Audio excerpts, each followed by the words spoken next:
ఈ నెల 18వ తారీఖున గౌరవ ఎక్స్సీఎం గారు రెంటపాళ విలేజ్ సత్తెనపల్లి రూరల్ మండల్కి ఈ కొర్లకుంట నాగమల్లేశ్వరరావు గారి విగ్రహావిష్కరణకు రావడం జరుగుతుందని చెప్పి నిన్న సాయంత్రం సుమారు 4 గంటల ప్రాంతంలో సత్తెనపల్లి నియోజకవర్గ వైఎస్ఆర్సీపీ నియోజకవర్గ ఇన్ఛార్జ్ అయినటువంటి గజ్జల సుధీర్ భార్గవరెడ్డి గారు మాకు ఒక రిక్విజిషన్ ఇవ్వడం జరిగింది. ఆ రిక్విజిషన్లో పూర్తి సమాచారం లేకపోవడం వల్ల మాకు కావాల్సినటువంటి పూర్తి సమాచారం ఇవ్వమని చెప్పి వారికి మళ్ళా మేము కోరడం జరిగింది. దానికి సంబంధించినటువంటి డీటెయిల్స్ ఎందులో ఇవ్వాలనేటువంటి ఫామ్స్ కూడా ఆయనకి ఇవ్వడం జరిగింది. కానీ ఇప్పటివరకు ఇంకా మాకు ఆ సమాచారం ఇవ్వలేదు. అందులో మేము అడిగిన వాటిలో ఎంతమంది వాళ్ళు ఇచ్చిన రిక్విజిషన్లో హ్యూజ్ క్రౌడ్ వస్తారని చెప్పి మెన్షన్ చేయడం జరిగింది. ఎంతమంది రావడానికి ఆస్కారం ఉంది, అక్కడ ఏ విధమైనటువంటి క్రౌడ్ ప్లానింగ్ చేస్తున్నారు, ఆ చుట్టూ ఉన్నటువంటి ఫీల్డ్స్ ఓపెన్ ఫీల్డ్స్ ఉన్నాయి కాబట్టి బ్యారికేడింగ్ అనేది ఏ విధంగా ఉంది, అట్లాగే ఈ 76 కిలోమీటర్స్ సుమారు తాడేపల్లి నుంచి ఈ ప్రపోజ్డ్ ప్లేస్కి ఉంది. పల్నాడులో సుమారు 19.5 కిలోమీటర్స్ ఆఫ్ స్ట్రెచ్ ఉంది. ఈ లాంగ్ జర్నీ ఏ విధంగా చేస్తున్నారు, ఎవరెవరు ఈ ప్రోగ్రామ్ని పూర్తి బాధ్యత ఇక్కడ తీసుకుంటున్నారు, ఎన్ని వెహికల్స్ వచ్చే అవకాశం ఉంది, ఇటువంటి డీటెయిల్స్ అన్నీ కూడా అడగడం జరిగింది. వాటికి సంబంధించి ఇప్పటికింకా మాకు ఎటువంటి సమాచారం వాటి నుంచి రాలేదు.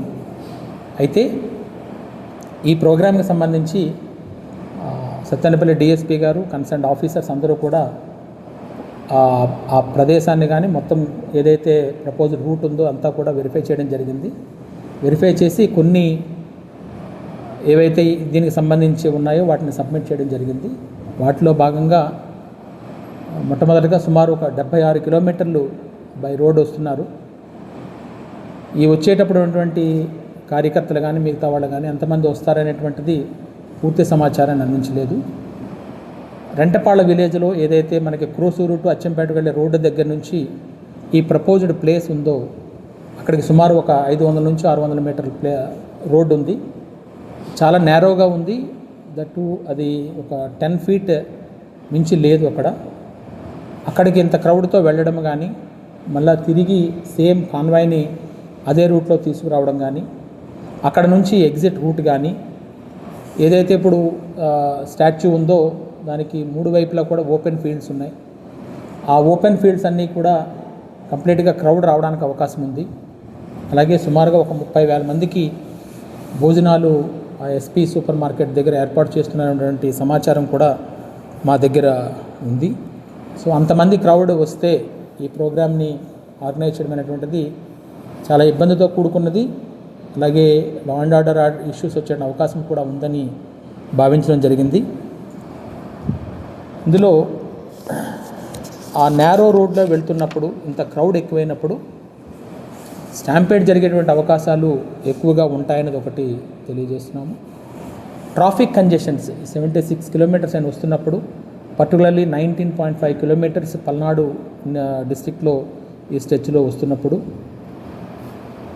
అలాగే ఎవరైనా అదర్ గ్రూప్స్ వాళ్ళు ఏమైనా సంబంధిత యాజిటేషన్స్ కానీ ఏమైనా చేస్తున్నప్పుడు కానీ వీటన్నిటినీ పరిగణలోకి తీసుకుని ఇంతకుముందు కూడా దేశవ్యాప్తంగా కూడా కొన్ని స్టాంపేడ్ సిచ్యువేషన్స్ గమనించినప్పుడు పోలీస్ అడ్వైజరీస్ ఏవైతే ఉన్నాయో వాటిని పాటించకపోవడము, వీటన్నిటి పాటించకపోవడంలో జరుగుతున్న నష్టాలు కూడా చూసి ఏం తెలియజేస్తున్నామంటే మీ తాలూకా ప్రోగ్రామ్కి మేమైతే ఎటువంటి ఆటంకము లేదు, కానీ మేము ఇప్పుడు పేర్కొన్నటువంటి కండిషన్స్ ఏవైతే ఉన్నాయో దీనివల్ల వాళ్ళ రిక్వెస్ట్ని కన్సిడర్ చేయలేకపోతున్నాము.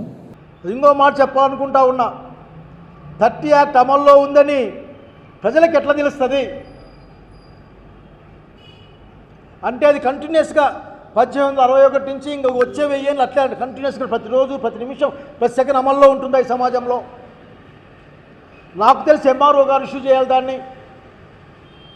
పోలీస్ యాక్ట్ 30ని ఎంఆర్ఓ గారు అంటే ఆయనకున్న ఆ ఎగ్జిక్యూటివ్ మెజిస్ట్రేట్ పవర్స్తో దాన్ని వేయాలి, ప్రజలకు చెప్పాలి, టామ్ వేయించాలి. దానికి పెద్ద ప్రొసీజర్ ఉంది. ఊరికే మేము అనుకున్నాం మన సంతకాలు పెట్టుకుంటే కుదరదు. That is a public issue, అది పబ్లిక్ తెలియజేయాలి. ప్రజలారా ఈ కారణం రీత్యా మేము పెట్టాం, ఇది జరుగుతూ ఉంది కాబట్టి దయచేసి మీరు ఇటువంటి కార్యకలాపాలు ఉండకూడదని చెప్పాలి. మైక్ పర్మిషన్ తీసుకుంటాం, అనుమతించిన దాంట్లో మైక్ పర్మిషన్ తీసుకుని ముందుకెళ్తాం. దానికి ఇప్పటికైనా కోరుకునేది ఒక్కటే. నేను నిజంగా నాకు ఆశ్చర్యం వేసింది. నాకు ఇన్ని సంవత్సరాల్లో డాక్టర్గా నాకు జన విజ్ఞానంలో పనిచేసినప్పుడు, అప్పుడు సల్కం చెరువుకు కానీ ఆకులేరుకు కానీ మేము పాదయాత్రలు పోయినప్పుడు కూడా మాకెవరు పర్మిషన్ అడిగిన కాలం పోలే. ఒక కారణం, దళితులు ఇబ్బంది పడ్డారు, నడుచుకొని పోయి ఊర్లోకి పోయి వచ్చాం. అదే మేము ఊర్లోకి పోతామంటే ఏడు గుర్రాల పల్లెకి మాకు అనుమతులు లేవు. అనుమతులు లేవు నాకు అర్థం కాదు. ముగ్గురు పోయాం. మా జెడ్పీటీసీ వచ్చాడు ఆఖరికి, అబ్బాయి భాస్కర్, ప్రతాప్ రెడ్డి, నేను ముగ్గురే పోయాం. మా డ్రైవర్ ఉన్నాడు దాంట్లో. సో మీరు తగిన గౌరవ మర్యాదలు మాకు ఇచ్చుండొచ్చు కాక, కానీ మా హక్కుల సమస్య ఏంటి, మా హక్కుల పరిస్థితి ఏంటి? ఈరోజు మీరు జగన్మోహన్ రెడ్డి గారిని కొన్ని పనులు రమ్మన్నారు. రేపు అశేషమైన జనాలు వస్తారు, వాళ్ళని ఎవరు పిలవరు. వాళ్ళే అక్కడ నాయకుని పైన ప్రేమ కొద్దీ లేక ఈ కూటమి ప్రభుత్వం పైన వ్యతిరేకత కొద్దీ కొన్ని వేల మంది జనాలు వస్తారు. వాళ్ళు నియంత్రించుకోవాల్సింది మీరు కదా, పద్ధతి ప్రకారం పెట్టుకోవాల్సింది మీరు కదా. వచ్చే వాళ్ళకి బాధ్యత వహించాల్సింది మీరు. అరే ఎంత అన్యాయం మీరు! అంటే జగన్మోహన్ రెడ్డి గారి బండ్లు కంట్రోల్ చేసి, జగన్మోహన్ రెడ్డి గారి దగ్గర మనుషులను కంట్రోల్ చేసి ఏమైనా సాధిద్దాం అనుకుంటున్నారా? వదిలి మీకు చాలా భయాన్ని క్రియేట్ చేసినట్లుంది.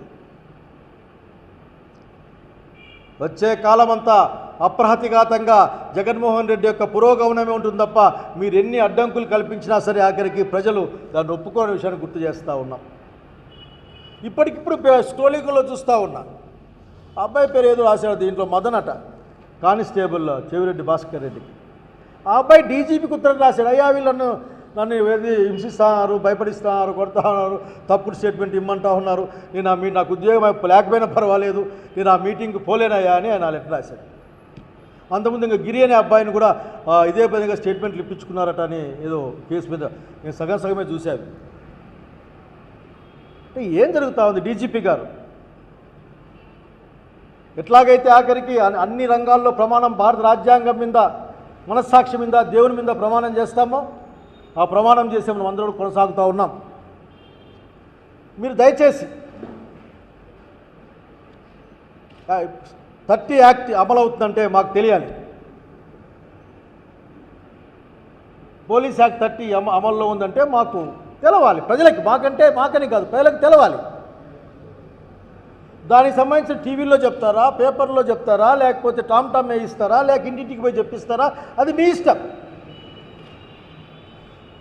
కనుక హక్కుల తరఫున భారత రాజ్యాంగాన్ని కాపాడుకోవడం కోసం ఈ పుస్తకంలో ఉన్న దాని స్పిరిట్ని కాపాడుకోవడం కోసం మా ప్రయత్నం ఇది.